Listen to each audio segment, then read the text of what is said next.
എല്ലാവർക്കും നമസ്കാരം. Top 1 UK അപ്ഡേറ്റിലേക്ക് സ്വാഗതം. ഇന്ത്യക്കാർക്ക് കൂടുതൽ വിസ അനുവദിക്കുന്നതിൽ കർശന നിയന്ത്രണം ഏർപ്പെടുത്തിയിരിക്കുകയാണ് UK സർക്കാർ.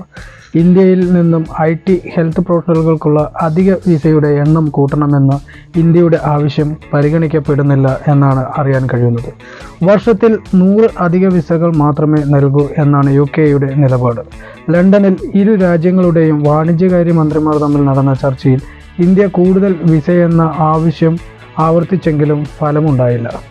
ഇന്ത്യൻ വാണിജ്യ വ്യവസായകാര്യ മന്ത്രി പീയൂഷ് ഗോയലുമായി UK വാണിജ്യ മന്ത്രി ജോനാഥൻ റെയ്നോൾഡ്സ് നടത്തിയ ചർച്ചയിൽ UK നേരിടുന്ന കുടിയേറ്റ പ്രശ്നമാണ് വിസയുടെ എണ്ണം പരിമിതപ്പെടുത്താൻ പ്രധാന കാരണമായി ചൂണ്ടിക്കാണിക്കുന്നത്.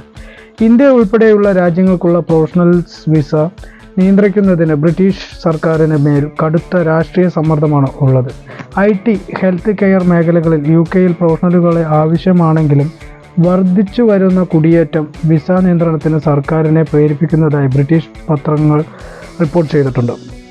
ഇന്ത്യക്കാർക്കുള്ള വിസയിൽ ഗണ്യമായ വർധനവ് വേണമെന്ന ചർച്ചയിൽ മന്ത്രി പീയൂഷ് ഗോയൽ ആവശ്യപ്പെട്ടെങ്കിലും അംഗീകരിക്കില്ല എന്നാണ് സർക്കാർ അറിയിച്ചിരിക്കുന്നത്.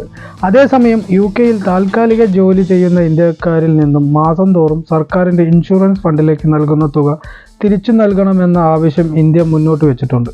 ഇത് UK സർക്കാർ പരിഗണിച്ചു വരികയാണ്. ഇൻഷുറൻസ് ഫണ്ടിലേക്ക് പണം നൽകുന്ന ഇന്ത്യൻ ജീവനക്കാർക്ക് അതിൻ്റെ പ്രയോജനമൊന്നും ലഭിക്കുന്നില്ലെന്നും മന്ത്രി ചൂണ്ടിക്കാട്ടിയിട്ടുണ്ട്. ഇന്ത്യയിൽ നിന്നുള്ള കയറ്റുമതിയെ പ്രതികൂലമായി ബാധിക്കുന്ന UKയുടെ പുതിയ കാർബൺ നികുതി പിൻവലിപ്പിക്കുന്നതിലും പീയൂഷ് ഗോയലിൻ്റെ നേതൃത്വത്തിലുള്ള ഇന്ത്യൻ സംഘം ശ്രമം നടത്തുന്നുണ്ട്.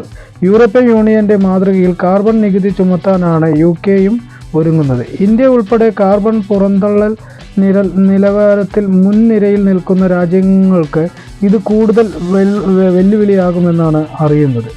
ഇന്ത്യയിൽ നിന്നുള്ള സ്റ്റീൽ, അലുമിനിയം, സിമൻറ്റ് തുടങ്ങിയ ഉൽപ്പന്നങ്ങളുടെ കയറ്റുമതിയെ ഇത് ബാധിക്കും എന്നും റിപ്പോർട്ടുകൾ പറയുന്നു. യൂറോപ്യൻ രാജ്യങ്ങളും ഈ തീരുമാനത്തിൽ നിന്ന് പിന്മാറണമെന്ന് പീയൂഷ് ഗോയൽ ലണ്ടനിൽ ആവശ്യപ്പെടുകയും ചെയ്തിട്ടുണ്ട്. ഇന്ത്യയിലേക്ക് കയറ്റി അയക്കുന്ന ബ്രിട്ടീഷ് സ്കോച്ച് വിസ്കിയുടെ നികുതി കുറയ്ക്കണമെന്ന ആവശ്യം UK വാണിജ്യ മന്ത്രി മുന്നോട്ട് വെച്ചു. UKയിൽ നിന്ന് വരുന്ന വിസ്കിക്ക് ഇന്ത്യ 150% നികുതിയാണ് ചുമത്തുന്നത്.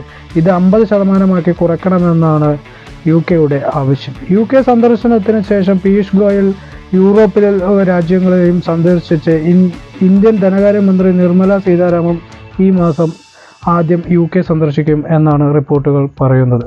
അതുകൊണ്ട് തന്നെ ഇന്നത്തെ ഈ ചർച്ചയിൽ നിന്നും വരുന്നത് ഇന്ത്യയിൽ നിന്നും വരുന്നവർക്ക് കൂടുതൽ വിസ പ്രൊവൈഡ് ചെയ്യാൻ കഴിയില്ല എന്ന് തന്നെയാണ് UK ഗവൺമെൻറ് നൽകിയിരിക്കുന്നത് എന്നാണ് അറിയുന്നത്. ഇതുപോലെയുള്ള ഇൻഫോർമേറ്റീവ് ആയിട്ടുള്ള വീഡിയോകൾ നിങ്ങൾക്ക് ലഭിക്കുവാനായി ഈ ചാനൽ ഇതുവരെ സബ്സ്ക്രൈബ് ചെയ്തില്ലെങ്കിൽ സബ്സ്ക്രൈബ് ചെയ്യുക. നിങ്ങളുടെ അഭിപ്രായങ്ങൾ കമൻറ്റ് ചെയ്യുക. നന്ദി, നമസ്കാരം.